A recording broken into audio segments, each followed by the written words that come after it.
Muy bienvenidos a Emergencia 24/7, a nuestro primer episodio del año 2020.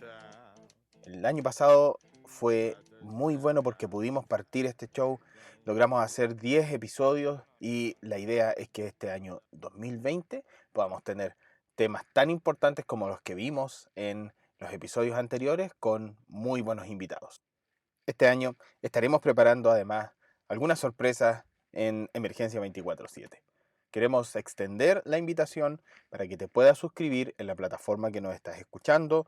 Además, para que nos puedas seguir en nuestras cuentas de las redes sociales, en Instagram, Emergencia 24.7 Podcast, y en Facebook, Emergencia 24-7. En este episodio tuvimos una muy buena conversación con José Daniel Justi. Él es técnico de urgencias médicas, es coordinador de uno de los programas de entrenamiento en manejo de la vía aérea. Y la semana pasada, mientras estábamos en el programa, grabamos este episodio. Hablamos sobre las estrategias para poder abordar la vía aérea del paciente y la estrategia de ventilación y oxigenación. Pero no solo eso, sino también de cuál es el rol que deben cumplir los formatos de entrenamiento para la adquisición de habilidades en el manejo de la vía aérea, pero también cuáles son los desafíos institucionales para la mantención de esas habilidades. Dejo con ustedes entonces el episodio de Emergencia 24/7. ¿Qué tal, amigos de Emergencia 24/7? Estamos contentos porque en esta oportunidad estamos con mi amigo José Daniel Justi, a quien estamos muy contentos de darle la bienvenida a este podcast. ¿Cómo estás, José? Bien, muchas gracias, David, por invitarme a este podcast. Muy ansioso de hablar un buen rato, una charla de amigos profesionales en la salud.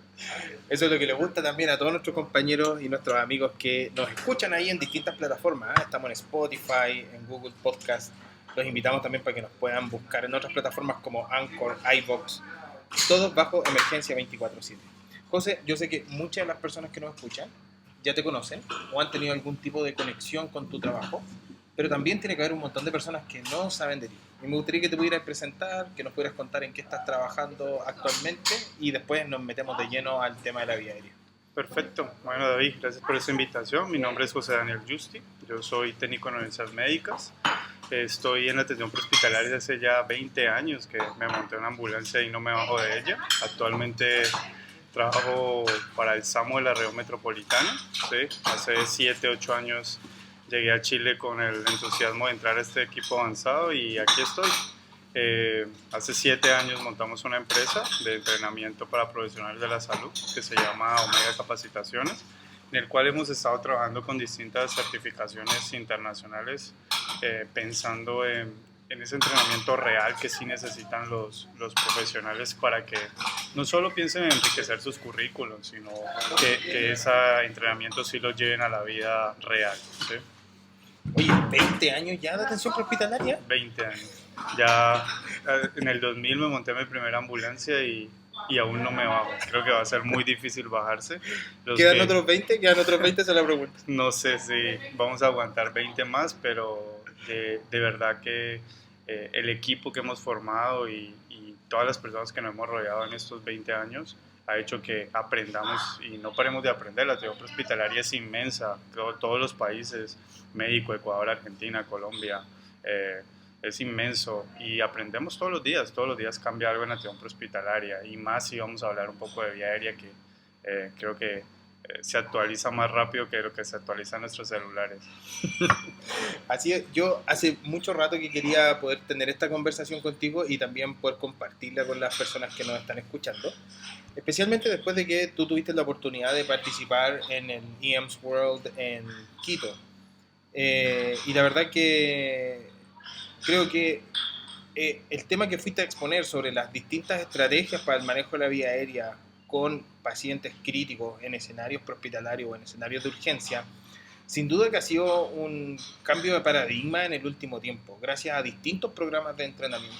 Entonces, yo sé que tal vez ha pasado un poco de tiempo desde esa instancia, pero me gustaría en primer lugar que nos contaras cómo fue la experiencia de tener la oportunidad de participar en un evento tan grande como el EMS World Y luego que pudiéramos hablar y profundizar un poco sobre la importancia de tener distintos escenarios preparados al momento de abordar el manejo de la vía aérea de un paciente. Bueno, David, te cuento que tuvimos la oportunidad de llevar una ponencia al IMS World Quito, IMS World Américas, donde trabajamos planes de actuación para el manejo de una vía aérea exitosa, ¿sí? En la que, bueno, teníamos la casa llena en el lugar, fue una experiencia enriquecedora. Gente de toda parte de Latinoamérica nos escuchó en ese auditorio y era muy curioso porque quedaron muy contentos. Sí, intentábamos transmitir el mensaje porque nos dábamos cuenta que todos hablamos el mismo idioma en Latinoamérica sobre el manejo de vía aérea y creo que a eso es uno de los grandes objetivos a los que tenemos que apuntar. Bueno, te puedo contar que en esta ponencia nuestro objetivo principal era darle a entender a las personas, ¿sí?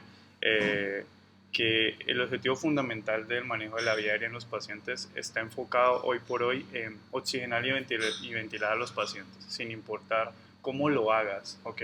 Sin pensar que lo único que ventila y oxigena es colocarle un tubo plástico en la boca de tu paciente, llegar a la intubación, que es lo que todos lo consideran avanzado o les genera satisfacción o un reconocimiento poder entubar al paciente. Pero hay mucho más allá y a eso es lo que hoy por hoy están apuntando los planes de planes de actuación en el manejo de la vía aérea. Entonces, partimos siempre hablando de que el entrenamiento de simulación en manejo de vía aérea le tiene que enseñar hoy a los participantes que no solo es el ingreso del dispositivo, es también identificar que el paciente es un conjunto multidisciplinario en el que los pacientes hoy se comprometen hemodinámicamente y allá es donde están apuntando los estudios. Cuánto el paciente se perjudica o se compromete hemodinámicamente mientras está haciendo manejo de vía aérea en él. Entonces, creo que allá es el futuro, ¿no? Lograr hacer mediciones estándar de cuánto un paciente a posterior, meses después de haber sido manejado en el ámbito prehospitalario o en el servicio de urgencia, su vía aérea, cuánto se perjudicó posterior a eso, ¿no? Una hipotensión, una hipoxia, ¿qué le pudo haber generado al paciente? Entonces, para eso hablamos de los planes de actuación A, ¿sí? B, C y D. Están clasificados de esa manera y cuando hablamos de planes de actuación A, estamos hablando de lograr en el primer intento de intubación, ¿sí? Lograr que posicionemos un tubo en la vía aérea de nuestro paciente. Entonces, en ese punto, tenemos que pensar de que hay una variante de estrategias que pueden hacer de que esto salga bien o salga mal. Y dentro de eso está que nos preparamos y la reconozcamos. Ejemplo, estamos hablando de que en el estándar, según la literatura, podemos tener hasta 3 intentos de intubación para lograr que este plan sea exitoso. Pero si las personas hacen lo mismo del primero al segundo intento, pues van a volver a tener fracaso. Y si del segundo al tercero vuelven e intentan lo mismo de una manera angustiosa sobre su paciente, van a volver a tener el mismo resultado. Siempre hay que cambiar algo en esos intentos de intubación. Y estamos hablando también de que no deberíamos sobrepasar periodos mayores a 30 segundos en estos procesos del plan A. Entonces es por eso que tenemos que pensar en mejorar nuestra técnica de intubación en ese punto, el posicionamiento adecuado del paciente, ¿sí? Saber que si desde mi plan A yo puedo tener dispositivos tan modernos como un videolaringoscopio para generar un primer intento exitoso, lo debo de hacer. No debo retrasar ese videolaringoscopio pensando que cuando las cosas están mal lo voy a sacar y lo voy a usar, ¿sí? Si hoy por hoy los boogies están demostrando que aumentan la tasa de éxito en la intubación, el plan A debe usarse con un boogie para que mejore, ¿sí? El reposicionamiento de los pacientes es muy importante también, ¿sí? Tal vez de un primero a un segundo intento cambiar el tamaño del tubo, es otra de las indicaciones, entre otras, hace que los planes A se enfoquen a apuntar siempre al éxito en los pacientes. Claro. Tal vez si me dejas ahí complementar y en base a lo que hemos visto también en otros episodios del podcast, Generalmente el manejo de la vía aérea está muy centrado en la persona que va a hacer alguna estrategia y el dispositivo que se va a utilizar.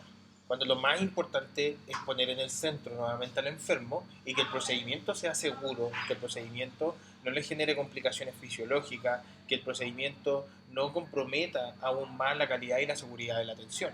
Entonces, cuando nosotros tenemos la mirada, no sé si decirlo antigua, pero tal vez una mirada más clásica que está muy centrada en yo soy el que tiene que hacerlo y voy a utilizar el dispositivo A o el dispositivo Z, estamos pasando, lo estamos bypaseando en definitiva al operador. Entonces, si entiendo bien y de la manera que hemos venido conversando, de acuerdo a los programas de entrenamiento en los últimos 3 años, los planes de actuación tienen una premisa importante y es que vamos a caminar junto con el paciente, vamos a personalizar el tratamiento para sus necesidades, pero además nos impone el desafío de la misma palabra. Un plan tiene un entrenamiento, un plan tiene una guía, un plan tiene una estrategia.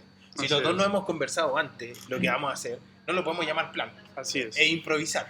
Es improvisar totalmente. Por eso los entrenamientos de simulación, hoy por hoy, los programas de entrenamiento en manejo de vía aérea exitosa en Latinoamérica, están enfocados a eso, a que todos hablemos el mismo idioma, a que el proceso de intubación no es un proceso exclusivo del ámbito médico, es un proceso multidisciplinario donde todos los que trabajen alrededor de la vía aérea del paciente estén preparados y abren siempre las mismas indicaciones. Es por eso que tendríamos que modificar muchas cosas en lo que hoy hacemos. Ejemplo, hemos pensado siempre en nuestros servicios de urgencia o nuestra ambulancia en invertir en tener mochilas de paro. ¿Sí? Tenemos mochilas de paro, tenemos carros de paro y los venden como carros de paro, carros de medicamentos para los servicios de urgencia. Pero hoy ya existen ciudades en México y en otros países en donde existen carros exclusivos de manejo de vía aérea, donde cada uno de los espacios del carro va a tener su plan de actuación y los equipos que se necesitan para que sea exitoso.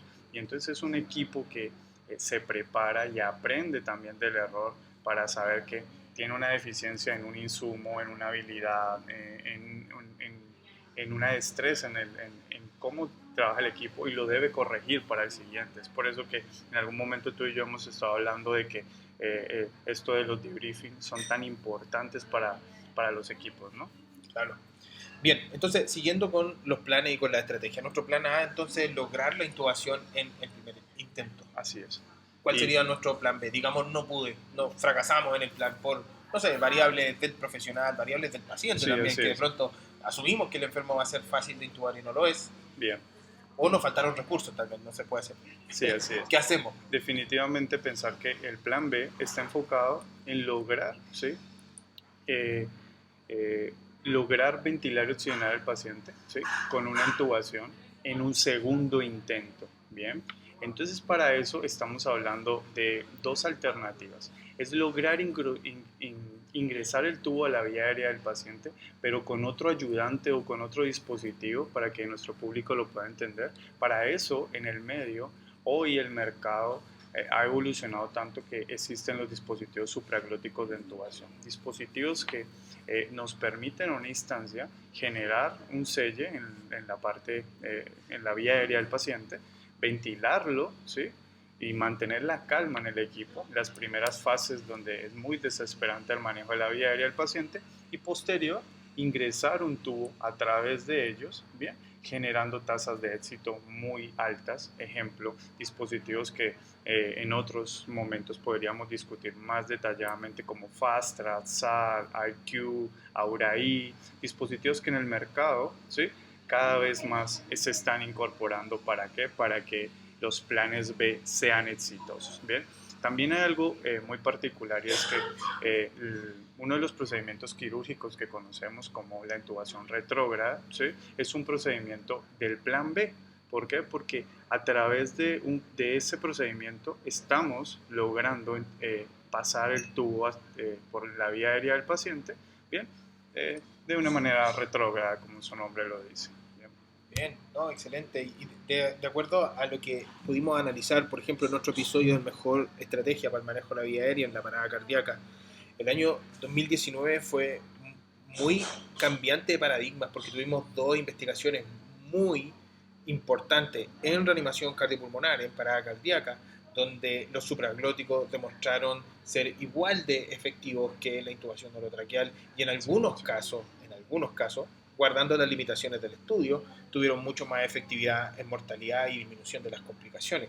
Por lo tanto, el pensar de que el paciente va a utilizar un dispositivo supraglótico va a contribuir a mantener esta estrategia de ventilación y oxigenación. Como tú mencionaste al principio, eso es lo importante de una estrategia de manejo de la vía aérea, es que no importa qué paso vamos a usar. De pronto puede ser la intubación directa, puede ser una vía aérea quirúrgica o simplemente establecer la vía aérea abierta y permeable con un dispositivo mecánico. Lo importante es que el paciente siempre esté ventilado y oxigenado. Y hoy en día, los dispositivos supraglóticos son una alternativa tremendamente válida en todos los niveles de atención y que cuando existe un entrenamiento en el uso de los mismos, no son más riesgosos que hacer una intubación o tener 3, 4 intentos de intubación. Y aportando en lo que tú dices, yo creo que si la estadística nos está mostrando que los dispositivos supraglóticos son un estándar excelente de manejo, bien, esto es un mensaje para todos los centros de entrenamiento que en algún momento nos pueden estar escuchando en este podcast.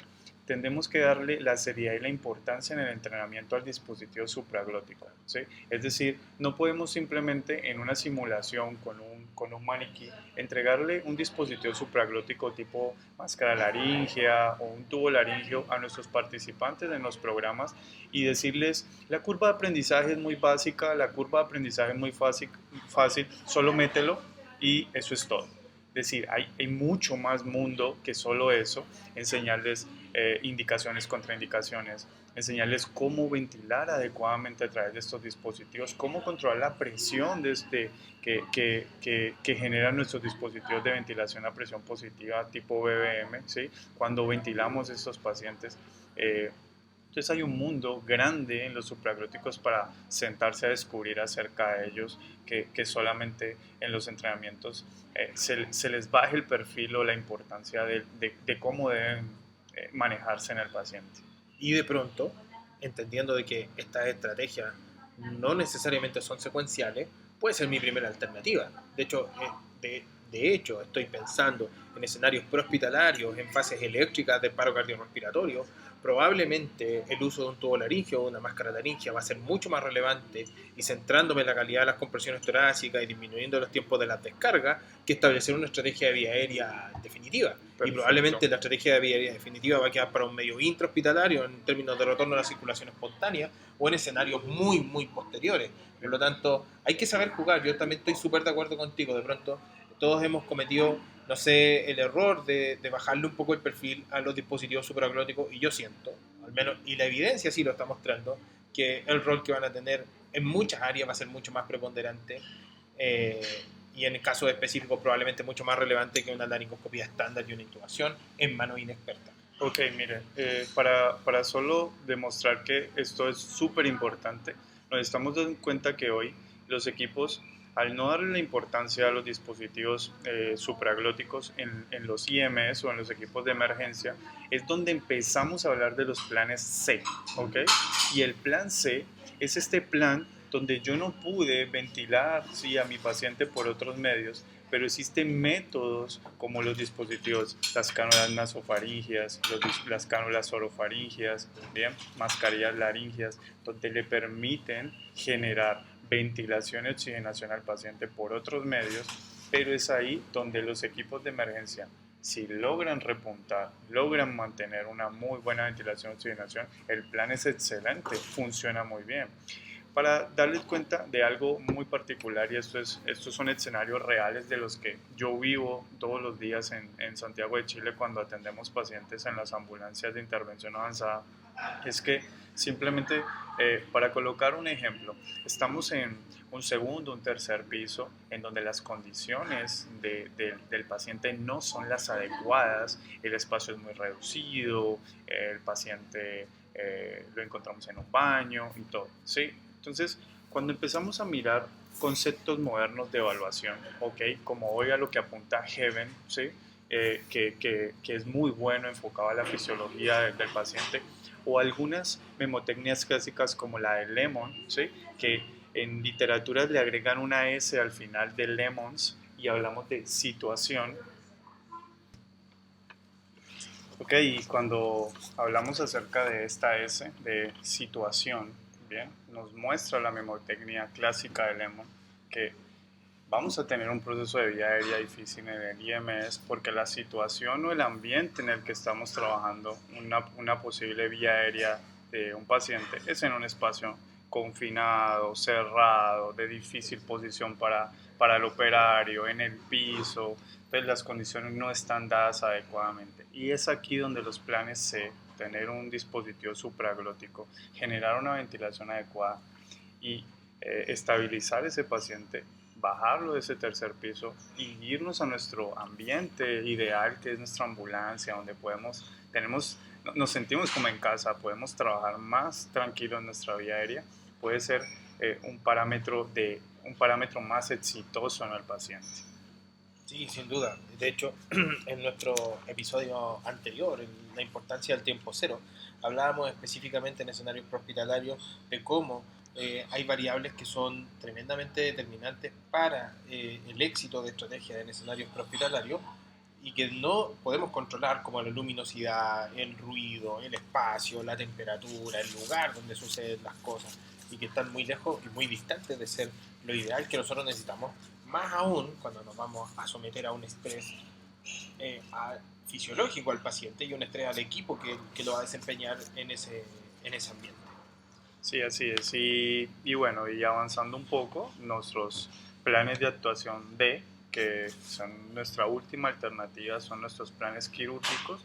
Es ahí donde definitivamente en los planes quirúrgicos hablamos un poco en Quito que no hay una estadística o una literatura muy amplia sobre los resultados beneficiosos que existen en el ámbito prehospitalario de estos dispositivos. Encontramos algunos puntos de literatura donde nos decía que los protocolos médicos americanos apoyaban que sí existieran estos protocolos o estos planes de actuación en sus servicios, pero no había una tasa estadística de qué tan beneficiosos habían sido el paciente. Recordemos que si esa es nuestra última opción, donde tenemos un paciente que tiene porcentajes de saturación inferiores a 95% y ya le estamos haciendo un daño muy grande y recurrir al plan D, a este plan quirúrgico, es nuestra última alternativa, pues así va a ser. Pero ahí tenemos que pensar, ¿tenemos el equipamiento adecuado en nuestras ambulancias hoy por hoy en Latinoamérica? ¿Tenemos el entrenamiento adecuado?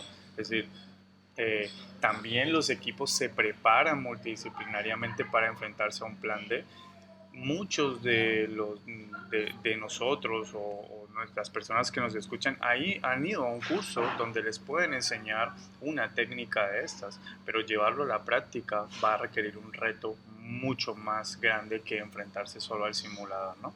Claro, y ese es uno de los retos que yo creo que los sistemas sanitarios tienen que ir resolviendo y que tiene relación con una cosa es adquirir cierto grado de certificación en un formato de entrenamiento, pero lo segundo, y es la respuesta, incluso que están buscando agencias hospitalarias específicamente, es cuál es el nivel de mantención de habilidades de la persona dentro de la institución.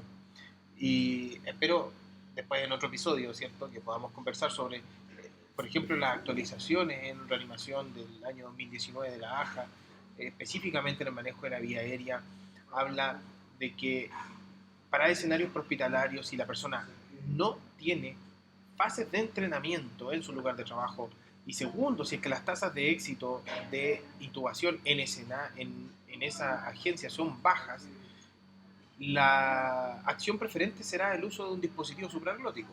Sí. Versus escenarios intrahospitalarios donde asume de que hay personal más entrenado. En definitiva, no quiero mezclar los temas, pero el desafío para la institución es cómo hago mantención de habilidades de las personas que trabajan, porque todas las personas van a formatos de entrenamiento a buscar certificaciones, y yo puedo tener muy buenas certificaciones, pero mis compañeros con los que estoy trabajando en la certificación no son con los que yo trabajo.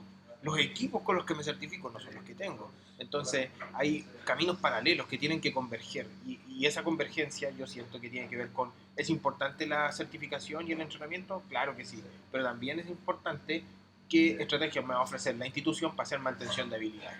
Sí, así es. Mira que nosotros en la experiencia que hemos tenido en 3 años de estar trabajando por programas de entrenamiento como el EMIVA, de evaluación y manejo integral de la vía aérea, hemos he identificado dos puntos importantes. Primero, darnos cuenta que eh, los alumnos se tienen que reentrenar todo el tiempo en manejo de vía aérea. Si todo el tiempo se reentrenan en BLS o en ACLS o en programas muy comunes de entrenamiento en el ámbito prehospitalario, ¿por qué la vía aérea no toma esa importancia? ¿Por qué no trabajar en programas que sean exclusivamente para equipos de emergencia en donde ellos se reentrenen completamente? Y lo que tú dices es súper importante, que el equipo se conozca. Entonces tú manejar la vía aérea solo, vas a morir solo frente al paciente y peor, el paciente va a tener las consecuencias. Entonces, tenemos que hablar todos el mismo idioma, ¿no? Y la segunda cosa que hemos identificado es ver cómo los programas de entrenamiento en manejo de vía aérea sí han cambiado dinámicas en el día a día de los sistemas actuales, se puede evidenciar en Chile. Ejemplo, nuestro programa de entrenamiento empezó a incorporar el buggy, ¿sí?, como un elemento de plan de actuación. Y hoy estamos viendo buggies en cada uno de los servicios de urgencia, a donde vamos en las ambulancias a dejar a nuestros pacientes. Y ya vemos los equipos médicos tomando el laringoscopio tradicional con un buggy paralelamente, porque se están dando cuenta que es un elemento muy importante. Vemos cómo se cambian algunos paradigmas de que los equipos de biolaringoscopia, ¿sí?, ya no deberían estar exclusivamente metidos en un pabellón. Vemos cómo hemos logrado que algunos equipos de intervención saquen estos equipos altamente costosos y altamente beneficiosos para la tasa de éxito del manejo de vía aérea, y los llevan o los bajan a los servicios de urgencia y ya los están incorporando en las ambulancias en varios lugares de Latinoamérica donde hemos logrado brindar estos programas de entrenamiento, ¿sí? Cambiar los paradigmas de protocolizar, de manejar guías adecuadamente en la farmacología de los pacientes. Te lo podría decir por experiencia propia. Hace 20 años en Colombia entubábamos simplemente con un midazolam y eso era todo, ¿sí? Pero eso eran los principios de la fase prehospitalaria en mi tiempo. Hoy no podemos pensar que simplemente voy a colocar un midazolam en un paciente. Hoy ya hay un pool muy grande y eso ha ido cambiando el paradigma de la atención prehospitalaria también en Chile, porque vemos como los equipos de intervención SAMU y los servicios de urgencia están incorporando nuevos medicamentos, ¿sí? Y eso está generando nuevas responsabilidades, nuevas habilidades. Y hemos hablado contigo en otros aspectos, cosas muy importantes como las listas de chequeo. Vemos cómo las listas de chequeo se han ido cambiando, ¿sí? Eh, Tú y yo hemos trabajado en algunos programas o ideas en las que vemos que termina una reanimación cardiopulmonar en un paciente, inmediatamente hay una pizarra donde hay mucha información de lo que se le hizo al paciente en la reanimación, y eso le permite mejorar al equipo. ¿Por qué no hay una pizarra en la que toda la información de la secuencia rápida de intubación, de todo el manejo de la vía aérea, esté documentado en la pizarra, y después del proceso, ya al terminar, haya un debriefing de todos los puntos y saber dónde se mejora? Las listas de chequeo no son hoy por hoy simplemente parte de la teoría de un libro, deberían ser fichas o memotecnias, ¿sí? Didácticas de colores, que los equipos de intervención puedan rayar, estar colgadas en un carro de paro, en una mochila, y estas hablarse en voz alta. ¿Para qué? Para que esto mejore el éxito, y aparte de eso el paciente se vea beneficiado. Claro, sin duda, la secuencia rápida de intubación, al menos como nosotros la hemos conversado a la luz del programa EMIVA, es una herramienta de calidad y seguridad para el paciente. Pero además, reforzando el último concepto que tú lanzas, hoy las estructuras de debriefing tienen cada vez más importancia en la atención de pacientes críticos, reduciendo los errores no procedimentales. La gran cantidad de los errores procede del factor humano, de aquello que no preparamos, de aquello que no pudimos prever. Y también la necesidad de poder reconocer aquellos aspectos que estamos desarrollando bien. Y yo siento que si pudiésemos establecer estructuras de debriefing en escenarios, creo que hay dos escenarios en los cuales sí o sí tenemos que hacerlo, que es después de un intento de resucitación cardiopulmonar y luego una secuencia rápida de intubación. Porque en escenarios ideales la secuencia rápida de intubación es ordenada, da el tiempo, es precisa, permite cerrar. Estos eventos siempre son eventos en los cuales nosotros podemos conversar, podemos identificar cuáles son aquellos aspectos que tenemos que mejorar sin duda, como funcionamiento de equipo de alto desempeño para el próximo enfermo, pero también identificar cuáles son esos elementos en los que estamos haciendo bien y que hay que volver a fortalecer. Entonces, los programas de entrenamiento de manejo de la vía aérea nos están proponiendo a las instituciones nuevos desafíos. Hoy es imperioso de que cada institución tenga un protocolo de manejo de vía aérea. Totalmente. De acuerdo a sus necesidades, porque obviamente, tal vez, no sé, el servicio donde trabajas tú en el área norte de nuestro país o en otro país, no necesariamente ve el mismo perfil de paciente, no tiene el mismo nivel de entrenamiento, no tiene los mismos recursos.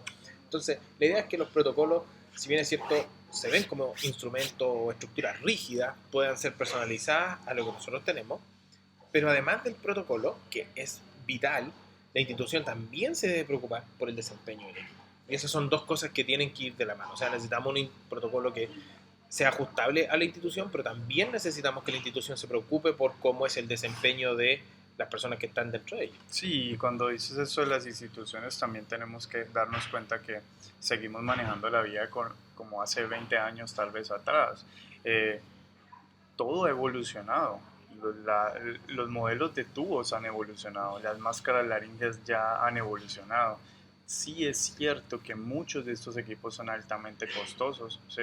Pero cuánto vale la vida de nuestros pacientes y hay que seguir pensando en que estos equipos en algún momento van a llegar a estar 100% metidos en nuestras mochilas, en nuestros carros de paro, en nuestras funciones, en nuestra intervención del paciente. Pero es claro, también tenemos que generar una intervención en equipamiento moderno para manejar la vía aérea. Hablamos siempre de planes de actuación y de planes de actuación y tasas de éxito. ¿Con qué quieres hacer una tasa de éxito? ¿Con el mismo laringoscopio tradicional de toda la vida? ¿Sí? ¿Y con el mismo tubo? Entonces, creo que hay otras cosas que se pueden mejorar para ir trabajando. No vamos muy lejos. Si hablamos de que hoy quieres comprar equipos de compresión activa como un Lucas o cosas como estas que están pensadas en mejorar tal vez las compresiones torácicas del paciente. Son equipos altamente costosos porque solo pensamos en intervenir económicamente la reanimación cardiopulmonar, pero no el manejo de la vía aérea. La vía aérea también debe ser un compromiso de estas instituciones para invertir en equipamiento. Claro. Y a la larga es un desafío, es decir, la respuesta no es solo una cosa, la respuesta nunca va a ser es solo el equipamiento, es solo el entrenamiento, Sí. es solo tal o X aditamento, sino que es una respuesta mucho más orgánica, al igual como son los pacientes críticos. Los pacientes críticos nosotros de pronto los tratamos de estandarizar, los tratamos de mirar como que todas las necesidades son las mismas, pero el proceso de atención es mucho más complejo. Todos nosotros, aunque suene obvio, somos distintos y tenemos distintas necesidades y cuando estamos enfermos no deja de ser igual. Es decir, vamos a tener distintas necesidades. José, ha sido un tremendo privilegio tener este episodio. ¿Cómo fue tu experiencia en el podcast? Muy bien, muy bien. Tenía muchas ganas de dialogar en estos podcasts. Frecuentemente esto no es lo que hago, pero se siente interesante transmitirle ideas, conceptos a todas las personas que nos puedan escuchar por esas plataformas en toda Latinoamérica. Es excelente. Creo que todas las rutas que se hagan para difundir métodos de entrenamiento, porque estos podcasts entrenan a la gente de alguna manera, ¿sí? Entrenan su mente, entrenan sus pensamientos en cambiar paradigmas. Son bienvenidos. Te felicito por estos espacios que estás generando para que varios profesionales puedan tener estos diálogos entre todos los profesionales en Latinoamérica. Muy bien, muchas gracias. Antes de despedirnos, yo siempre les digo a las personas que vienen a conversar conmigo, si hay alguien que nos está escuchando y se quiere poner en contacto contigo, ¿cómo lo puede hacer? Cuéntanos de Omega, cuéntanos cuáles son los próximos formatos de entrenamiento que tienes agendado, en qué actividades están. Bien, perfecto. Sí, claro, mira, todo lo que quieran contactarnos, tenemos un centro de entrenamiento que se llama Omega Capacitaciones, www.omegacapacitaciones.com en nuestra página web.